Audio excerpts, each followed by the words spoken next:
Thieves will steal our cash, our cars, our valuables. Just about anything they can get their hands on. But now the police are using cutting-edge technology to catch the bad guys. The CCTV is gold dust. Great evidence for the police. Got to have him stopped. Local councils, shops and businesses are fighting crime with their own tricks and traps. There's a eureka moment when you get that evidence. And the public are using secret cameras to make sure crooks get their comeuppance. It makes me feel so angry. He's paid the price. He's being dealt with. Yes, we've got her. So anyone who's up to no good had better think twice. They might just get caught red-handed.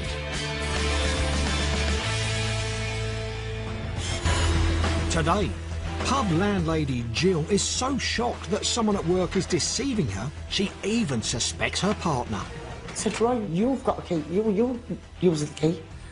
And he said, Jill, what are you saying? I said, I don't know what I'm saying. I said, my head's on fire. I just don't know what I'm saying anymore. But then she finds out the truth. I just really couldn't believe what I saw, to be fair. Also today, David's egg store, which relies on honesty, gets a visit from a dishonest man. What he does next is just incredible. I was lost for words, and I'm not normally lost for words. But David's an ex-cop and knows how to deal with foul play. Even the chickens are keeping an eye on him. And when Joe and Matt's fish and chip restaurant is raided in the middle of the night, they race to the scene. It's a family business. I felt like they were checking for me. That's why I reacted like I did. But little do they realise what they're up against. We didn't know how dangerous these people were. We didn't know that they'd been attacking houses with meat cleavers and weapons.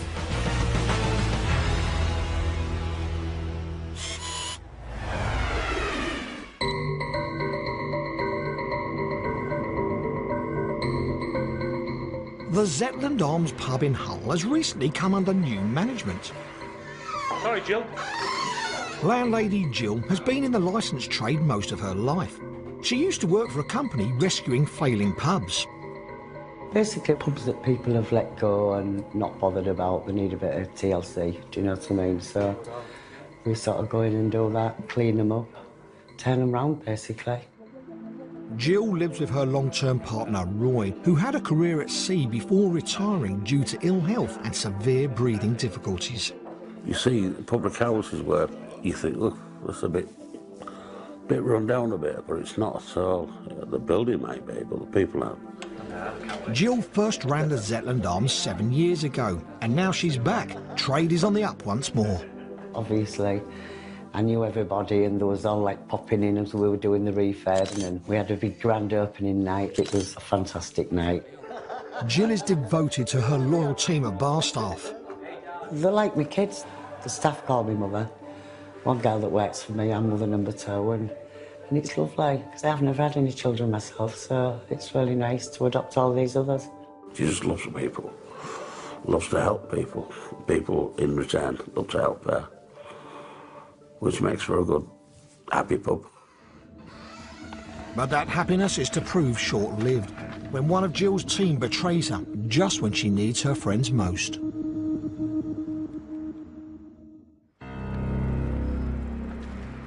Jill tends to put in long shifts at the pub, which can be tiring. But one day, she begins to feel particularly unwell.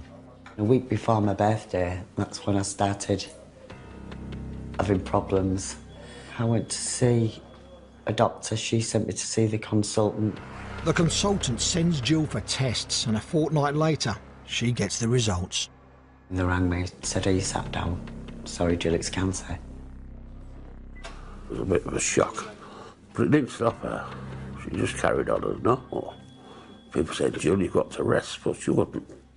Jill starts to undergo chemo and radiotherapy, and if that isn't enough to cope with, she begins to suffer money problems at the pub too. I used to do my tills on a Monday morning, and then there was large amounts of money going. There's a shortfall in the pub's takings. I thought you must have mislaid one of the bills or something like that. I said, no. She'd never used it wrong. I just couldn't get my head around it, and I let it go for a while. And then it happened again. Jill pays out from her own wages to cover the loss. I'm on a percentage, but then I have to pay my staff out of my percentage, so I had to make that money right. So some weeks I wasn't getting any wages, in fact I was owing it money. She starts to investigate why money might be missing. We went through every angle to try and say it wasn't one of them stealing off, because I didn't want to believe it was one of them stealing off me. But it put everyone under suspicion and everyone felt bad. And it was breaking my heart. I just used to dread doing my banking on a Monday. Jill checks the tills at the end of every staff member's shift, but can't find a discrepancy. It's not going out the tills, so it had to be going out the safe. She starts to suspect everyone. I said, Roy, you've got a key. You use the key. And he said, Jill, what are you saying? I said, I don't know what I'm saying. I said, my head's on fire. I just don't know what I'm saying anymore. It was awful. He said, you think I said, oh, I don't know. I said, I'm so sorry. And then I was crying. I said, Roy, I didn't mean to say that. He said, I know you didn't, Jill, and I know what you're going through. And I was worried because of the chemo, and I thought she doesn't need this on top of going through chemo. I did get days when I was ill, so the last thing you need is someone taking advantage when you're poorly. She's so strong-willed that she just battled on and battled on. Jill keeps the keys to the safe in her handbag. It had to be someone that had gone into my bag. I said to Roy, what can we do? He said, we're going to have to get a camera, Jill, and see what's happening. They call their friend, Andy, who installs CCTV systems. He fits a camera in the office overlooking the safe. A week later, Jill finds money has gone missing.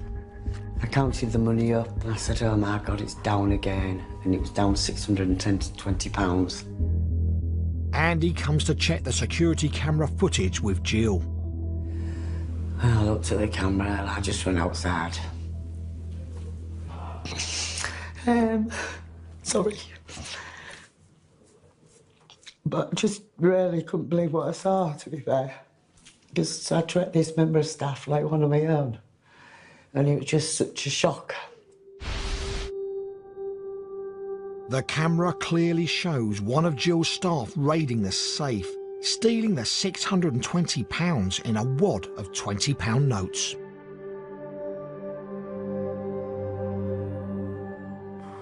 It was a very sad day.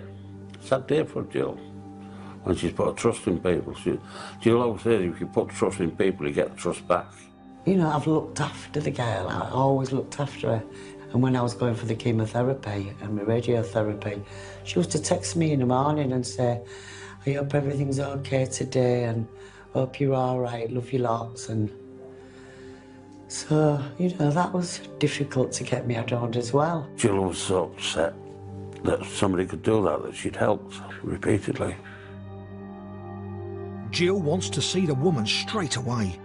Roy rang her to come in and said I was ill. And could she come in and do the shift? She was a little bit strange when she came through the door and she said, how's Jill? He said, go and ask her, she's through there. So she come in and I said, I'm going to show you something and I'd like you to tell me why you've done this to me.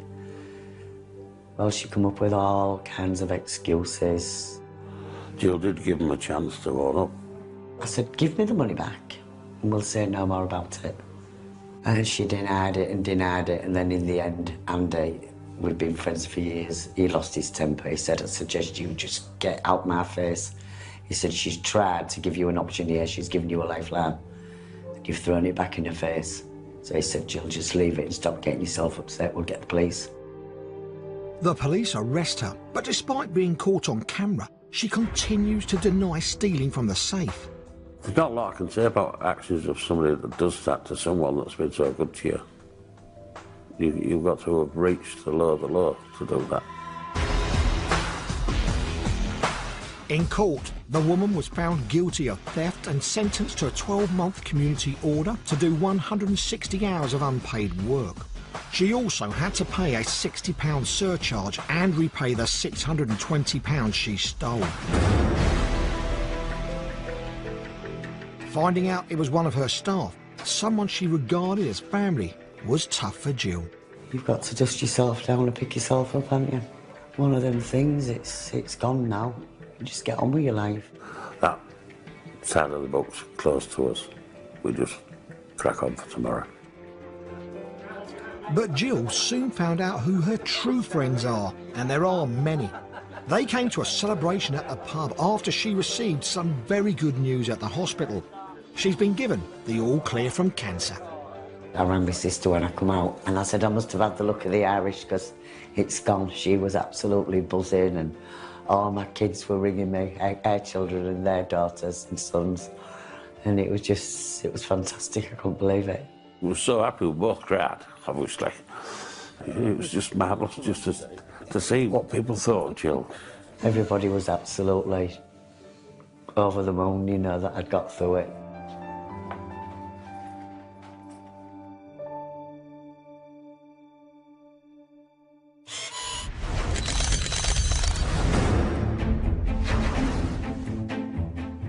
This man is trying to steal a car, but he's in a sticky spot. He's a large thief, and this is a very small vehicle.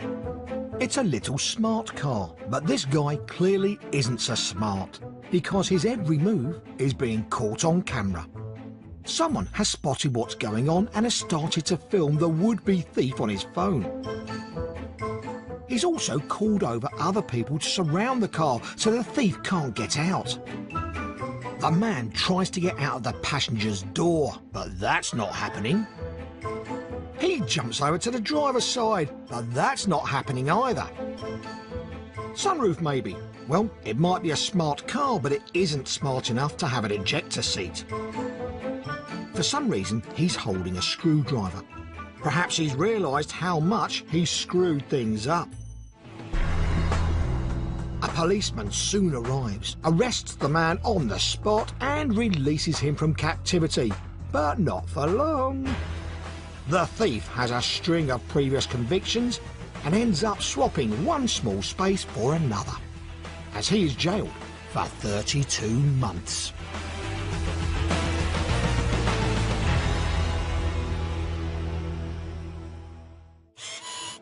Charities receive billions of pounds of donations from the public, and charity tins are a quick and easy way for that money to be collected. But unfortunately, they're also a quick and easy target for cold-hearted thieves. A retired copper finds himself with a new crime to solve. I couldn't believe it. The charity box was gone. It's like the lowest of the low. But it doesn't prove to be an easy case to crack.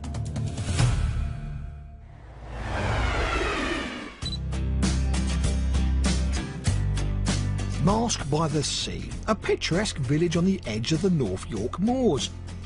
The ideal spot for a bit of rest and relaxation, and a perfect place to retire for ex-police officer David after 27 years fighting crime. I love the area. Nice, honest, straightforward people. It's just a nice place to live. You know, everyone's down to earth. Everyone is just nice and friendly. David isn't one for a pipe and slippers retirement. He makes gourmet Scotch eggs, which he sells in a local farmer's market. And he also looks after 50 rescued animals. We have 2 Shetland ponies. We have a number of commercial X-lay hens. I've got geese, I've got ducks, and people just come here and they end up dropping me the birds, and I just look after the birds until their end of days. David's feathered friends provide him with a daily supply of fresh eggs, which he sells from a stall outside his house, even when he's not there. We have an honesty box, and people come along, drive up, they'll put the money in the box, and they'll take the eggs and then they'll drive off. I get the occasional short change, but 99.9% people are honest. Next to David's honesty box, there's a charity tin for a cause close to his heart. My mother-in-law, who's 83, is recovering after 6 bouts of chemo for lymphoma. And what we decided to do when she first got diagnosed, we decided to get some collection boxes. But after years relying on his customers to do the right thing, David's trust is betrayed, and he must use his police skills once more.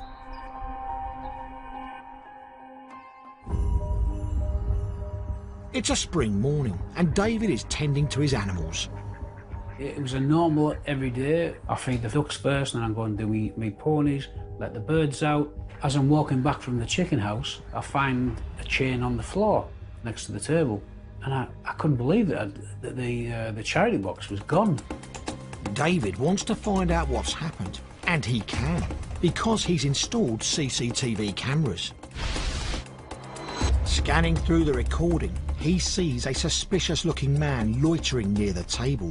I'm just watching him, and I just thought, yeah, he's up to no good, this one. David's instinct is spot on. The man grabs some eggs and then checks out the honesty box and charity tin on the table.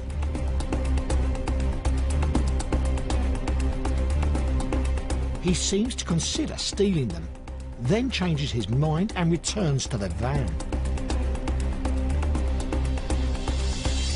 It's like he has, as people say, an angel on one shoulder and a devil on the other. But which will he listen to? He's thinking long and hard there about the honesty box. Just checking his conscience. Should I or shouldn't I? It looks like the devil's won the debate. He covers his hand with his sleeve to avoid leaving fingerprints and nabs the cash customers have left in the honesty box.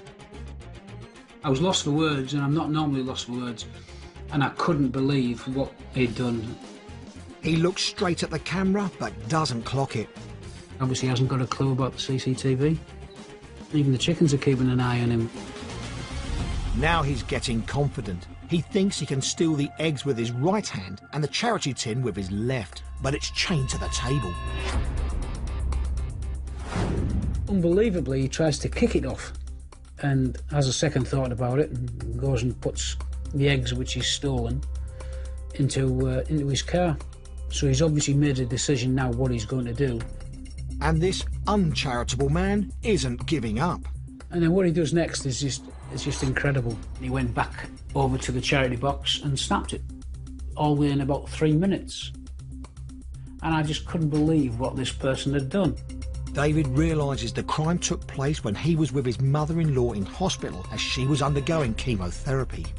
I was absolutely gutted. I was angry. I just didn't know what to think. But this thief's about to find out that stealing from a former copper is not a good move. David posts his footage on the internet with an appeal for information about the thief. When I put it on social media, the response from everybody was absolutely fantastic. There was people from the area where he was from. They were acting total disgust. The theft strikes a chord with the general public. When I checked, it was over 43,000 hits. It had gone absolutely viral. Dozens of people identify the man, and some extraordinary things start to happen. David receives an unexpected phone call from a friend of the thief, asking him to remove the incriminating footage from the internet. I was very surprised that this had happened because, but I think it was just because he was got bank rights and the CCTV was so good. And the next day, David gets a surprise visit from someone he believes to be a friend or relative of the thief. Somebody turned up here in a car and put £100 through the letterbox. What they'd done, apparently they had dropped off the person who'd been here and stolen the money at the police station, which isn't too far away, dropped the money off, and then they'd gone back round to see them at the police station. An anonymous note posted with the £100 said £70 of it was to replace the stolen money and £30 was an extra donation to the charity. They wanted to do the best that they could, and I suppose that's the best that they could do in the circumstances. In court, the man received a 12-month conditional discharge and was ordered to pay costs and charges.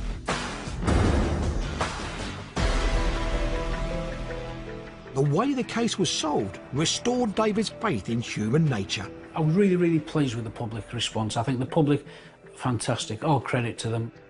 They don't want to see people stealing things like this, so, you know, people are good, you know.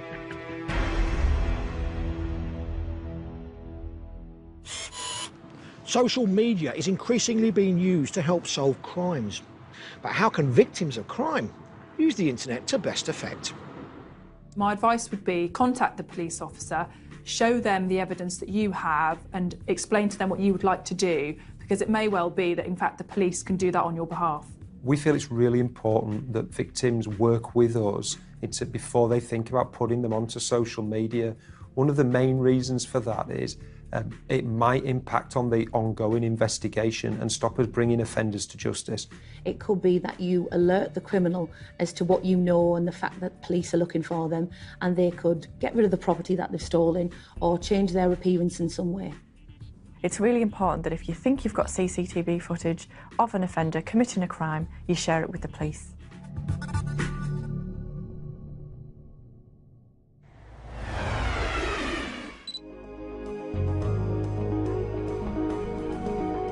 Amongst Yorkshire folk, there's a firm belief that their county's fish and chips are the best in the world.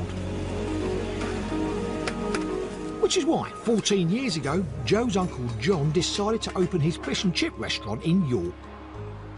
And it just took off from there. It was massive. We've always been a close family, and I got a phone call off John asking me if I wanted to come and be manager. So I handed my notice in, been here ever since. Nearly half the 30-strong staff, including Joe's partner Matty, are family members. 80% of their customers are loyal regulars. It is all about quality. John never skimps on anything. The family doesn't skimp on security measures either. There are 12 CCTV cameras and silent alarms, which are linked to a local security company where operators are alerted if there's an intruder. The monitoring station can watch every camera, so as soon as the cameras are activated, they'll see 12 big screens of exactly what's happening. They'll know who's in what room and whereabouts they are. Joe and Matty live nearby, and they receive a call if an alarm is triggered, which does sometimes happen if trespassers wander onto the site. It's always like panic, really, like there's something not good. But one autumn night, the family gets an alert which turns out to be far more dangerous than anything they've experienced before.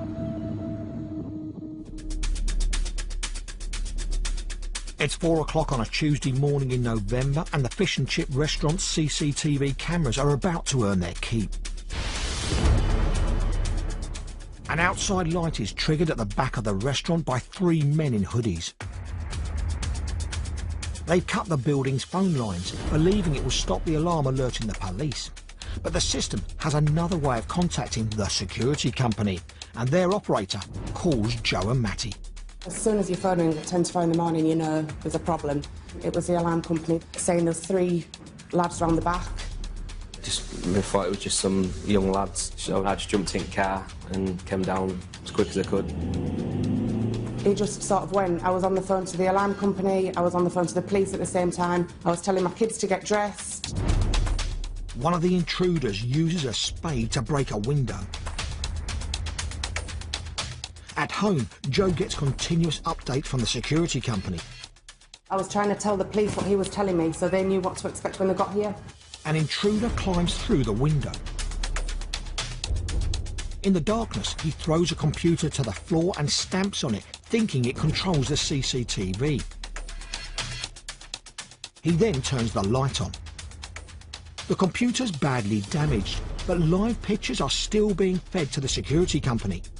Another burglar joins him, and they start rifling drawers for money. But Joe always locks any cash in the safe before going home at night. I don't really know what they thought they were going to get. They were never going to get into the safe. I mean, it's a combination safe that's built into the floor. It was impossible. One man heads through to the takeaway area to see if he can access the tills. He tries levering the cash drawer open with a sharp kitchen knife, and then resorts to brute force. There's nothing left in the tills on a night. All the float and everything's taken out of there. The man in the office keeps trying and failing to open the safe. He takes his frustration out on the computer. The computer was on the floor and they were jumping on it. They went through all the drawers. They found some keys in a drawer, and they must have thought they were for the safe. He goes through to his accomplice by the tills. A third burglar climbs in and rushes to the others. Then, Outside, Matty arrives in his car and starts looking for intruders. I saw a car parked in Connaught car park. I thought it must have been something to do with them being here. As Matty turns the car round, his headlights sweep inside the restaurant.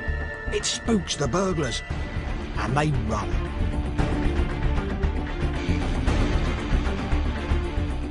I go around back to see if there was anyone else here and saw somebody jumping over the fence. Meanwhile, Jo's driving to the restaurant with her 2 children in the car. She couldn't stay at home any longer. It's a family business. I felt like they were checking for me. That's why I reacted like I did. And I thought the police would be here, so then you feel some sort of safety. But the police haven't arrived yet, and Matty doesn't know where the burglars are. He reverses up to tell Jo about the danger. Jo pulled in and I told her that they were still here, so I just told her to get herself out of here. It was really scary. It was not knowing where they were for me. There was Matty in big danger, but there was another 3 of us that I was going to put in danger, so I had to go. Jo drives off. A few minutes later, the police arrive. It was a relief, yeah, when the police turned up. Jo takes the children to her parents nearby. Then she returns to find the police searching the building and some land behind the restaurant. The police helicopter came, police dogs came. It was pitch black dark, going through Strensall Common. The burglars managed to get away from the site, but their freedom is short-lived. I sort of knew they'd get caught. They left too much here. There was blood on the till. They found things outside that they'd left. I know they'd burgled somewhere before here because we heard it on the police radios.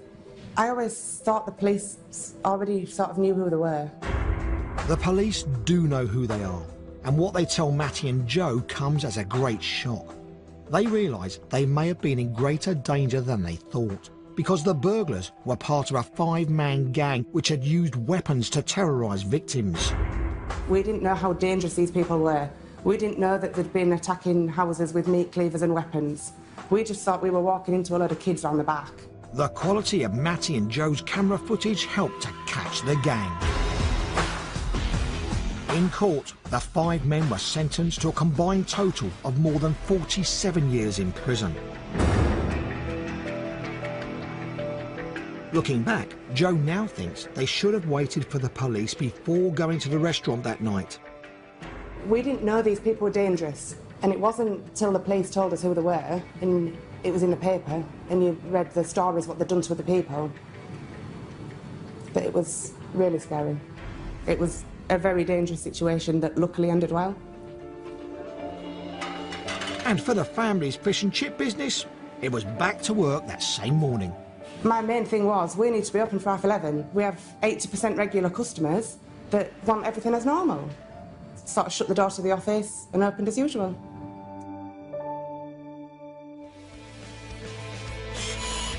That's all for today. Join us next time to see some other villains who've been caught red-handed.